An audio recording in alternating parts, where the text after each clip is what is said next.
Okay, other questions? In the back. Yes, thank you. I want to ask Mr. Alder something. Question. First off, I want to say I thought you did a good job presenting the truth of the whole amendment. I'm in the state Senate, and I'm a co-sponsor on the bill. It doesn't mean I know nearly as much about all this as you do, but I think that a lot of the talk tonight, and I'll get to a question here, has been a lot of straw man arguments, because all this Amendment 1 is about... Excuse me, do you have a question? I'm getting to a question. All Amendment 1 is about, am I right? There you go, that's your question. All Amendment 1 is about is going prior, back to Code 9-2-11, before Pinto, which gives the exception for the life of the mother, right? So we're having a long discussion here, a lot of straw men here on the life of the mother, when the life of the mother is a moot point in all this. Am I right on that? Senator, I can't tell you how much I wish you were. Well, I think I am. I know you do, but you're not. And I'll explain it to you. Okay. Okay. So I was hoping to avoid reading this whole statute, but I think it's important now, given the question, because I do think that if it were limited to that, and well, let me just step back from that and just make a statement about the more general issue, which is highly charged and highly emotional. And I have a feeling in this room, I probably am in the unusual position in West Virginia of being among people who probably more likely agree with how I feel than don't on this issue. That's not normal. That's not what I'm used to. And I have people that I love, that I'm very close to, and whose views I respect very deeply, who feel 180 degrees opposite of the way I feel about this whole issue. I respect them. I love them. I know they're coming from a place of caring and deep concern about life. I don't detract from that at all. So I want to start with that.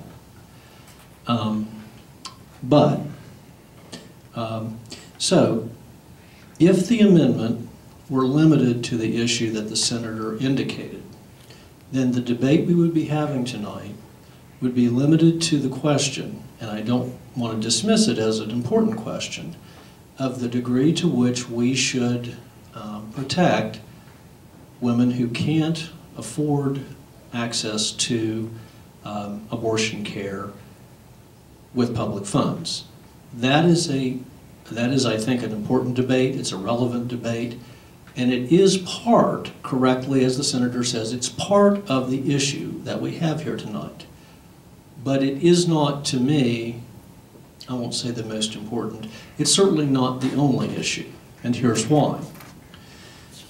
West Virginia Code 9-2-11, which is, the senator pointed out, is the 1993 law, says that no funds from the Medicaid program accounts may be used to pay for the performance of an abortion by surgical or chemical means unless, and then it provides exceptions, which the senator pointed out.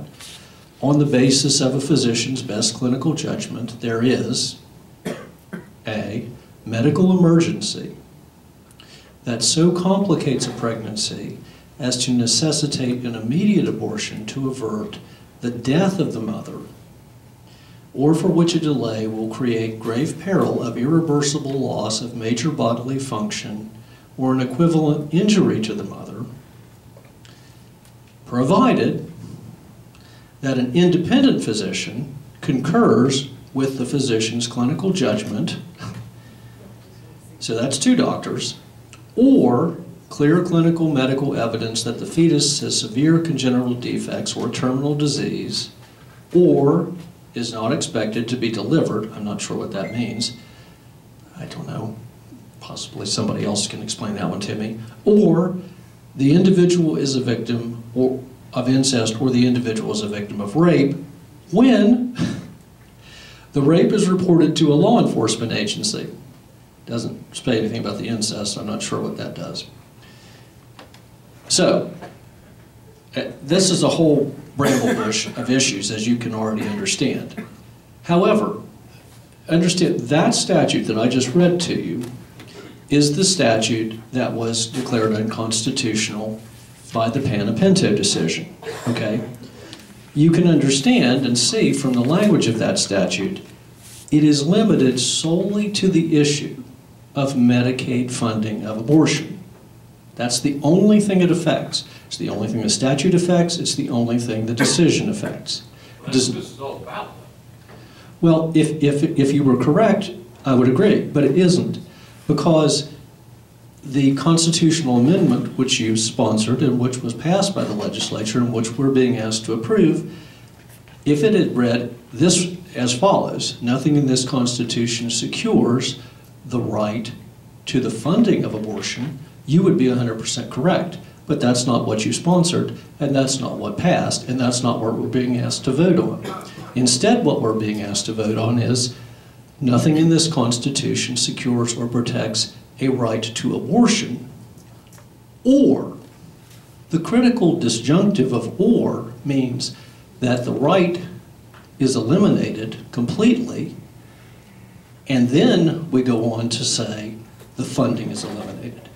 Eliminating the right means that under West Virginia law, considering only West Virginia law, abortion is again a felony. West Virginia Code 6128, clearly. Paid taxpayer abortions. That's incorrect, Senator. I'll read you the statute.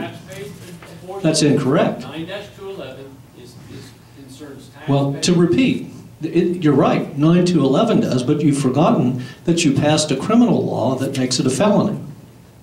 6128, abortion penalty, any person who shall administer to or cause to be taken by a woman a drug or anything, or use any means to produce an abortion or miscarriage, and shall thereby destroy such child or produce such abortion, shall be guilty of a felony. Mr. Roe v. Wade gives the right to abortion. Do you support Roe v. Wade, Senator? That's a moot point.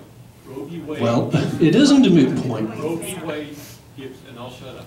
Roe v. Wade gives all women everywhere the right to an abortion. No state statute can overturn that. You know that, right? Well, I agree with that, Senator. However, you're an ardent proponent of overturning it. And that's certainly your right, and I respect that. I respect that position, but you can't on the one hand say, don't worry, you're protected by Roe, and then stand and campaign to destroy Roe. Well, I'm just making the point. I'm not saying don't worry. Obviously, I want to see you. So you're concerned about a woman's right to choose as well?